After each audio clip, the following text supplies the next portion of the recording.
Bueno, pues tenemos tiempo para preguntas para cualquiera de los... Vicky dice 4 y Vicky es la que manda, así que lo que diga Vicky. Sí, una por cada uno, ¿vale? Bueno, lo que vaya surgiendo, que a lo mejor hay varias para el mismo, en fin. Vamos a dejarlo fluir un poco.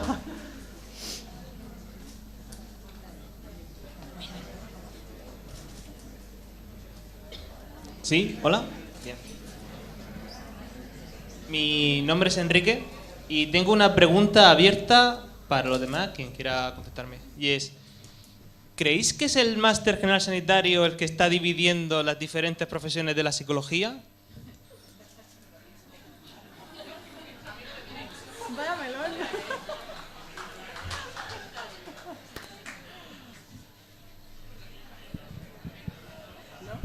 Sí, siguiente pregunta.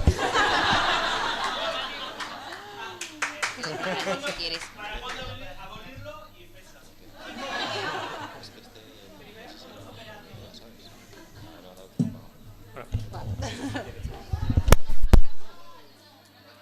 Lo pasamos para allá, ¿vale? Ok, vale. Yo creo que más que el máster odiado por todos, creo que esto viene desde mucho antes y en la hiperespecialización en algo. ¿Vale? Por ejemplo, voy a hablar de mi libro, ya que me he puesto a hablar. Todo el tema de apoyo conductual positivo, solo tienes 2 oportunidades de aprenderlo. Currando en una entidad o con personas con discapacidad en la que te encuentres problemas de conductas desafiantes, o siendo una familia que las sufre normalmente en silencio hasta el día que no puedes más, o se te notan las marcas o sufres por tu vida o por la vida de tu familiar con discapacidad. Entonces, nos hemos hiperespecializado tanto que es imposible llegar a todo. Entonces, a mí me parece un planteamiento genial el que decía Javier de utilizar el análisis de conducta, el análisis funcional, como una herramienta que nos puede servir a todos, que puede darnos una continuidad, a pesar de que luego nos hiperespecialicemos, porque es lo que nos manda un poco la vida, ¿no? Pero creo que no es una sola causa, sino un millón, y que al final eso, tienes que ser el crack en una cosa, y para eso, lo decía muy bien Miriam en su ponencia, tienes que elegir y tienes que prescindir de otras cosas, no puedes darle a todo. Yo también diría que al final el MPGS solo es una cristalización del sistema productivo. La idea de la intervención que se mueve generalmente desde la clínica es la intervención individual, etcétera, y eso no es aleatorio. Entonces, no es que el MPGS como tal sea un mal a abolir, sino que pues es una problemática mayor y que va con cómo la psicología se constituye como ciencia y en las diferentes áreas de conocimiento e intervención. Pues eso. Más preguntas. Pues yo por aquí, más que una pregunta, es una propuesta, ¿vale? Se ha hablado por aquí de los derechos de los menores y demás. Yo trabajo en protección de menores y, bueno, la pregunta es ¿qué hay desde el análisis de conducta ahí y cuándo va a entrar ahí? Porque de protección de menores es una secta de sistémica, traumas, cerebros de colores que se tienen que unir mediante MDR, dándose así golpecitos y demás movidas paranormales. O sea, es todo, es todo eso. Entonces, mi propuesta es, por favor, venderle cursos a las instituciones públicas, que se gasta ingentes cantidades de dinero en, pues eso, en darse golpecitos, cerebros de colores y demás. A mí no me miréis, estoy moderando. Es una propuesta para todos. Bueno, atentos a mañana, solo puedo decir eso, porque a lo mejor hay alguna idea por ahí. Y en otro orden de cosas, yo creo que mucha gente, porque junto con Javier, creo que, y Enrique quizá, no conozco mucha más gente que hable de orientación educativa, análisis de conducta, y no hay recursos específicos, es decir, no vais a encontrar paper que ponga análisis de conducta y orientación educativa.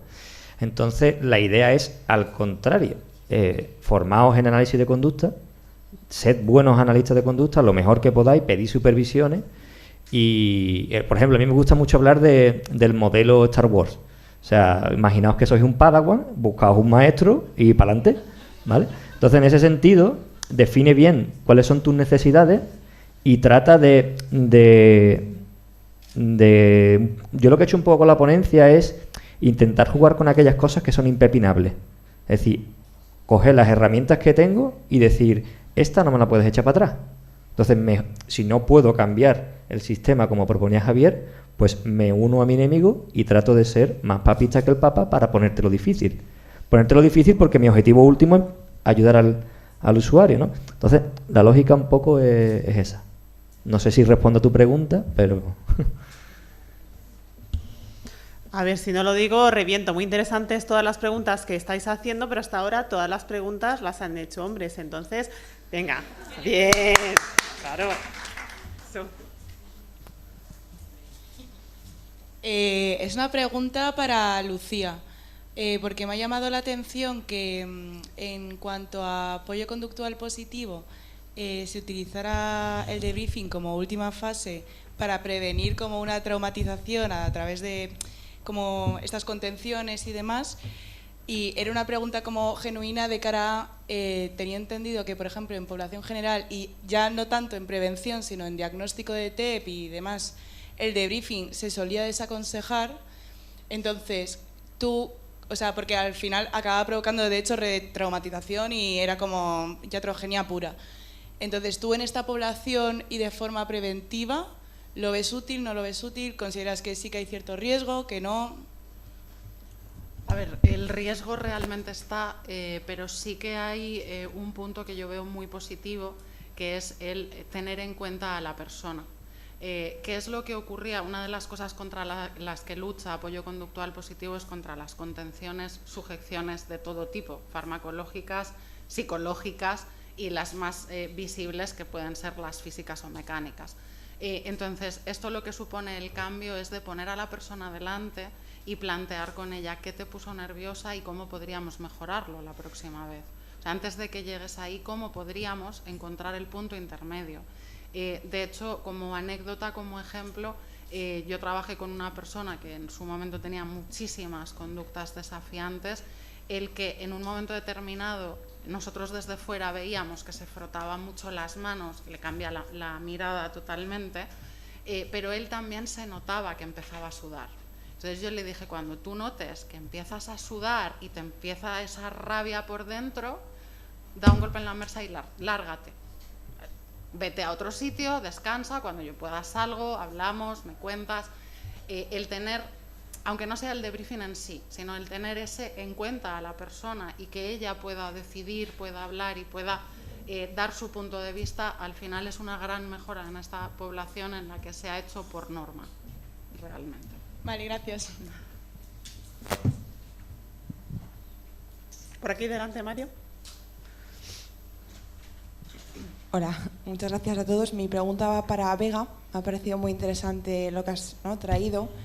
Y mi pregunta es, más allá de un nivel micro, de un abordaje en sesión, ¿cómo consideras que la psicología como ciencia ha de responder a las etiquetas, la proliferación de etiquetas? Y también yo creo que la crítica que también se puede hacer es que muchas veces etiquetas le damos un valor explicativo y no descriptivo. Es que el problema es que no puedo hablar de esto en menos de 4 horas y media, yo creo. O sea, quiero decir...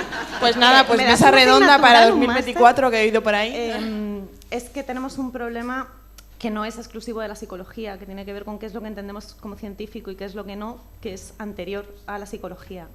Pues lo que digo, esa preferencia por los métodos cuantitativos, esa consideración de que la atención a lo diverso nos resta objetividad, esa idea de que se puede ser objetivo, que precisamente como psicólogos deberíamos ser conscientes de que tenemos un montón de sesgos que interfieren en cómo, ¿no? Y sin embargo, estamos aquí a tope con la cientificidad de la práctica. Yo ahí veo una contradicción y veo una laguna, ¿no? Creo que también hay que hablar de las condiciones de producción de la ciencia, ¿no? No he intervenido en lo del MPGS y lo he intentado y me iba a portar bien, pero al final, ¿en qué condiciones económicas se hace ciencia y en qué condiciones económicas se hace psicología? Porque ahí tenemos un problema de base también que tiene que ver con la dificultad que tenemos desde unas posiciones sociales privilegiadas para comprender que gran parte del sufrimiento psíquico tiene que ver con la pobreza, ¿no? Entonces, bueno, pues... es que hay muchísimo, muchísimo que rascar aquí como para decirte, no, mira, la solución es esta, pues ojalá la tuviese, la había traído, ¿no? Mucho más potente que hacer preguntas, pero es que no, soy mucho más de preguntas que de respuestas, lo siento un montón. Pues nada más preguntas.